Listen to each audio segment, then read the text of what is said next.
Welcome to The Explainer. Today, we're doing something really fun.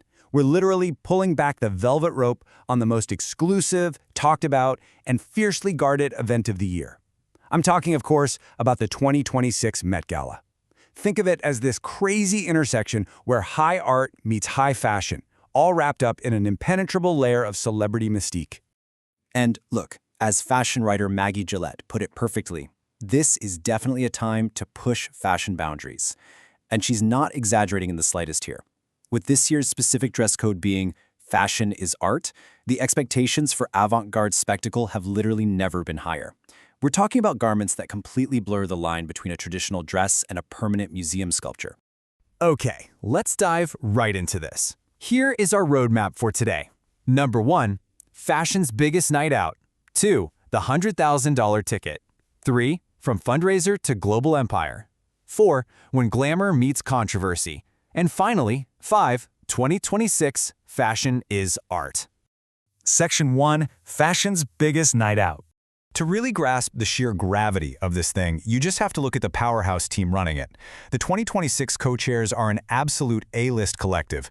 We've got Beyoncé making a highly anticipated return alongside Hollywood royalty Nicole Kidman, tennis legend Venus Williams, and obviously Vogue's Anna Wintour. When you have this level of cultural influence curating a guest list that is strictly capped at around 650 to 700 people, you instantly create the most exclusive party on the planet. Moving on to Section 2, the $100,000 ticket.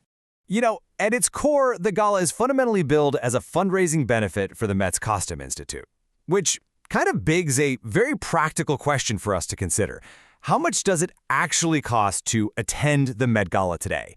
Like, if you aren't on the personal guest list of a major fashion house that's paying for your table, what is the exact price of admission? Well, the crucial point is $100,000. Yeah.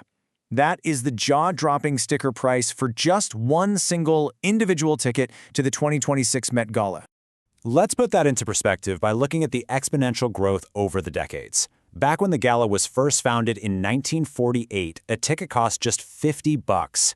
Fast forward to 2014 and it had jumped to $30,000. Actually, that was a price hike intentionally designed by Anna Wintour to crank up the event's exclusivity. And now, in 2026, it sits at a staggering $100,000 a seat. And hey, it works. The 2026 gala brought in a record $42 million for the Costume Institute. But you gotta wonder, why on earth are brands willing to pay this? It's entirely about the return on investment. The media impact value, basically the monetary value of the buzz and publicity generated, is just immense. In 2023, the gala generated $995 million in media impact. By 2024, that figure surged to $1.4 billion. To put that into perspective for a second, that is nearly double the media impact value of the Super Bowl. Brands pay these astronomical ticket prices because the global spotlight concentrated on this single red carpet is completely unmatched anywhere else in the world. Section 3, from fundraiser to global empire. The contrast here is just night and day. Early galas were essentially local New York high society dinners. They held them at venues like the Waldorf Astoria or Central Park. Compare that to the modern galas of today, which feature a meticulously curated guest list of global influencers, K-pop stars like Blackpink's Rosé and Lisa, tech billionaires, athletes, and Hollywood A-listers, all converging at the Met itself. So how do we get here? Well, this evolution was driven by 3 key architectural figures. Step 1, it was founded in 1948 by fashion publicist Eleanor Lambert, really just to mark the opening of the Costume Institute's annual exhibit. Step 2, in 1972, Diana Vreeland became a consultant. She's the one who introduced specific themes, moved the event to the Met, and started bringing in high-profile celebrities like Elizabeth Taylor and Cher to mix with the city elite. Then, Step 3. Starting in 1995, Anna Wintour took over as lead chairperson. She meticulously managed the guest list and transformed the gala into the multi-dimensional global empire we see today, encompassing sports, tech, and politics. Which brings us to Section 4, when glamour meets controversy. Now, whenever you put extreme wealth and high society on such public display, you're going to get friction. Let's track some of the most prominent cultural and political pushback the gala has faced recently. In 2015, the China Through the Looking Glass theme sparked criticism over Western stereotypes. Attendees like Sarah Jessica Parker faced backlash for leaning into what critics called a dragon lady stereotype. In 2021, Congresswoman Alexandria Ocasio-Cortez wore a Tax the Rich dress. This generated controversy from people who felt it was hypocritical at a $35,000 a ticket event, though her designer argued it was a smart way to bring the message directly to the elite. More recently, in 2024, attendees faced online campaigns comparing the wealthy spectacle to the Hunger Games capital against the backdrop of global conflicts and university protests. And in 2025, there was widespread criticism from South Asia and the Middle East when some Western media interviewers completely failed to recognize Bollywood megastar Shah Rukh Khan. Now, our goal here isn't to take sides on any of this. It's simply to impartially highlight that as the gala's visibility has exploded, it's inevitably become a massive flashpoint for global sociopolitical discourse. And finally, Section 5, 2026, Fashion is Art. Bringing it back to the immediate spectacle, this brilliantly illustrates exactly what the costume art exhibition expects from its attendees this year.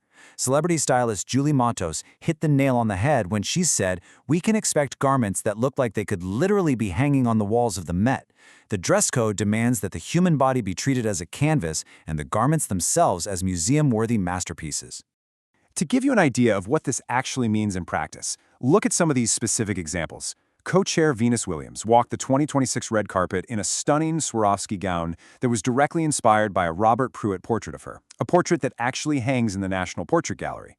Stylists are pulling inspiration from past avant-garde moments too, like Tyler's viral 2024 dress that was constructed entirely out of sand and microcrystals, or even past runway shows where models literally wore actual wood canvas frames as part of their ensembles. It's all about structural, architectural construction that completely redefines the very silhouette of clothing. So, what does this all mean for us? Well, as we watch this year's attendees ascend those famous steps, it leaves us with a fascinating final thought to ponder. When clothes become sculpture, and when a red carpet demands the exact same reverence as a quiet museum gallery, where is the line between fashion and fine art? It's a question that keeps the Met Gala relevant, provocative, and for sure, absolutely unforgettable. Thank you so much for joining me on this explainer, and keep exploring those big questions.